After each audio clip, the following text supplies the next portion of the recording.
लखनऊ की सियासत में डिप्टी सीएम ब्रजेश पाठक और सपा के बीच में डीएनए वॉर चल रहा है।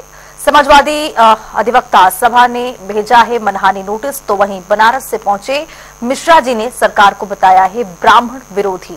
हमारे संवाददाता ने इसी पर एक खास रिपोर्ट तैयार की है, देखिए।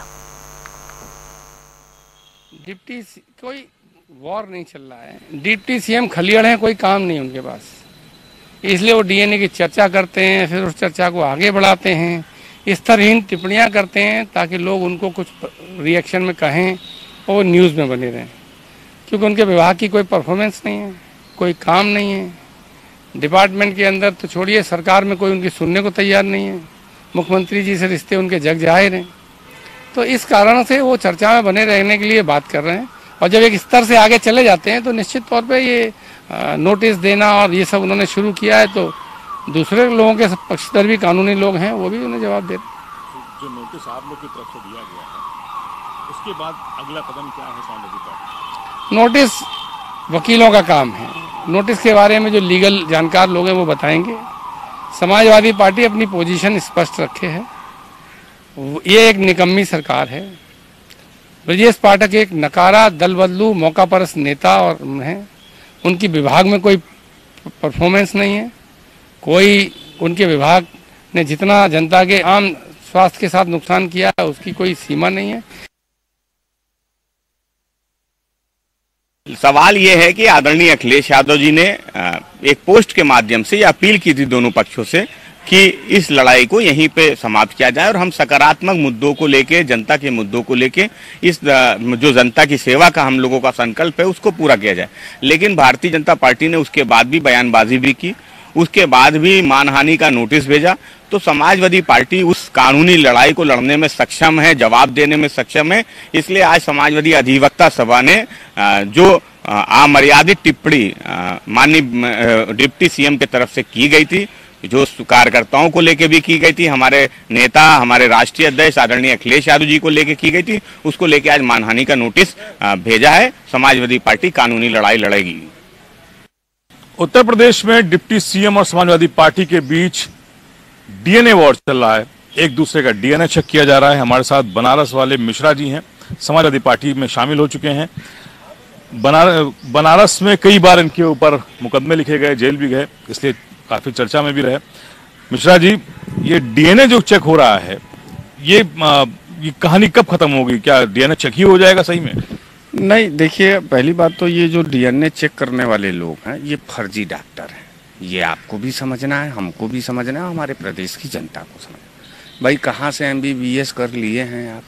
कौन सा इंजेक्शन, कौन सा टेस्ट ट्यूब आपके पास है कि लपालप? अगर आप डॉक्टर हैं, स्वास्थ्य महकमे के मंत्री। अरे साहब, सुनिए हमारी बात। जब आप स्वास्थ्य महकमे के मंत्री हैं तो आपको जो है पूरे ट्रामा सेंटर से लेके एम्स से लेकर वहाँ बेडें नहीं मिल रही हैं, लोग जान दे जा रहे हैं हॉस्पिटलों के दरवाजे पर, उनकी चिंता नहीं है।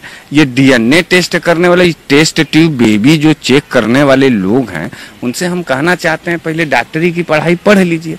भाई, आप पत्रकार हैं तो आप पत्रकारों की बात करेंगे, कोई साथी एडवोकेट है तो वो वकालत की बात करेगा, तो जो डॉक्टर हो वही अगर डीएनए की बात करे तो ठीक है। फर्जी डॉक्टरों वाले के आरोप पर इस प्रदेश को गुमराह करने की जो सियासत चली जा रही है भारतीय जनता पार्टी की तरफ से, मैं उनसे भी ये कहना चाहता हूं कि माननीय अखिलेश यादव जी ने आपको हृदय से ये निवेदन किया कि मर्यादाएं राजनीति की खत्म नहीं होनी चाहिए। अंतर्विरोध हमारा आपका विचारधाराओं का है, ये चलना चाहिए। सत्ता पक्ष और विपक्ष की अपनी एक मनोदशा है, अपनी एक मर्यादा है, लेकिन इसके बावजूद भी लगातार भारतीय जनता पार्टी जिस तरीके से और उनके नेता जिस तरीके से राजनीतिक मर्यादाओं का हनन करना चाहते हैं और करके वो सत्ता में बैठे, टोटी चोर कहते हैं, कभी नाक टेढ़ी, आज भी किसी ने फेसबुक पर लिखा, आप कहते हैं? नहीं, ये कम पढ़े लिखे लोगों की पहचान है। देखिए, ये जो स्कूल के पिछवाड़े में बैठ करके नकल मारने वाले लोग थे, ये उनकी शिक्षा दीक्षा है। हमारे माननीय अध्यक्ष जी का देखिए भाषा। अगर हम समाजवादी पार्टी के लोग हैं, हमारी तादाद करोड़ों में है, लेकिन कभी भी हम पेशेंस, हमारे राष्ट्रीय अध्यक्ष श्री अखिलेश यादव जी कभी भी राजनीतिक पेशेंस और धैर्यता खोते नहीं। ये उनकी पढ़ाई लिखाई और पारिवारिक परिवेश का मामला है। लेकिन इस बीच कई मुद्दों पर चर्चा हो गई। अभी सोफिया कुरैशी को लेकर किसी ने कहा कि वो पाकिस्तानियों के साथ है। या बनारस के अंदर अभी आपको नहीं मालूम होगा, आप हमारा आईडी सर्च करिएगा, अभी परसों की बात है, हमने कहा देश की बेटी सोफिया कुरैशी और व्योमिका सिंह को बनारस के जनपद से उनको सलाम है। आपको मालूम होकर के हैरानी होगी कि संडे के दिन वाराणसी नगर निगम बंद रहता, कर्मचारी छुट्टी पे रहते हैं। पता नहीं क्या हमारे देश की सेना और देश की बेटियों से नफरत है भारतीय जनता पार्टी को कि वो बुलडोजर लगा करके उस बैनर को नचवाए। आप कहेंगे तो उसका हम दे देंगे, और ट्रेंडिंग न्यूज था वो कल का बनारस में। तो इस तरीके से बहन बेटियों से नफरत करना, खेती किसानी से नफरत करना, नौजवानों के सवालों से नफरत करना और हम जैसे समाजवादियों से नफरत करना, उनका ये पेशा बन गया। एक मिश्रा जी, एक सवाल ये भी है कि आप समाजवादी से पहले बनारस वाले मिश्रा जी थे। अब उसमें सवाल ये उठता है कि इधर देखा जा रहा है कि पूर्वांचल के ही विनय तिवारी जेल में हैं, मिश्रा जी को भी जेल भेज दिया गया था। ये कहा जा रहा है कि जो सबसे बड़ा वोटर जो कास्ट करता है वो भाजपा को उनके साथ जुड़ा हुआ है। ऐसे में अत्याचार जो हो रहे हैं विनय तिवारी जेल में, वो कहा जा रहा है कि ये गलत है, इसलिए इनके खिलाफ कार्रवाई हो रही है। कुछ पूर्वांचल की कुछ हवा पानी बदल रही है। भैया जी कहेंगे तो थोड़ा तिलमिला जाएंगे लोग।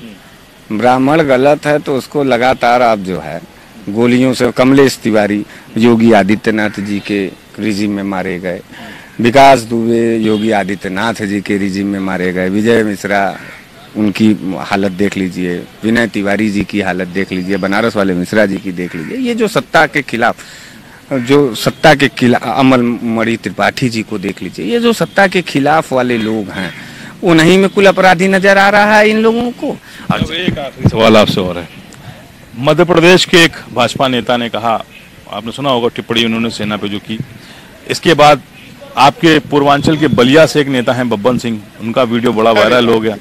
तो ये जो चल रहा है भाजपा में, कार्रवाई क्यों नहीं हो रही? देखिए, रोटी बेटी और खेती पर खतरा है साहब। रोटी मतलब रोजगार, बेटी मतलब हमारी बहन बेटियां। जिस तरीके से आदरणीय बब्बन सिंह जी, आपने बब्बना सिंह जी का नाम लिया, आप भूल गए वो चर्चा में रहे, किसी नेता के ससुर भी हैं। आप भूल गए ब्रिजभूषण सिंह जी को। पहलवान बेटियां रो रही थी, दिल्ली के सड़कों पे मारा गया पहलवान बेटियों को, जिसने तिरंगा अपने कंधे पर ओढ़ करके जो है देश का मान मर्यादा बढ़ाया। आप भूल गए दयाशंकर सिंह जी को, आप भूल गए वो जो उन्नाव वाले थे, वो कौन से बाबू साहब थे, सेंगर साहब, आप भूल गए चिन्मयानंद जी को। ये भाजपा के लोग बेटियों के आबरू को निर्ममता से लूटने वाले लोग हैं। बहुत शुक्रिया हमसे बात करने के लिए। देखिए, मिश्रा जी ने पीडीए का एक नया नारा दे दिया है, पिछड़ा क्या पीड़ित दुखी आवाम।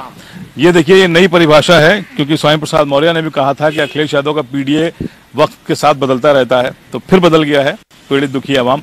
अब इनका कहना है मिश्रा जी का कि जो जैसे जैसे वक्त आ रहा है, भाजपा के नेता जिस तरह से उनका चरित्र सामने आ रहा है, इसके असर 2027 के चुनाव पर भी पड़ेगा। और पीडीए का जो नारा अखिलेश यादव ने दिया है, वही पीडीए का नारा 27 में सपा को जीत दिलाएगा। कैमरा पर्सन रियाज के साथ तौखर की जनता टीवी लखनऊ।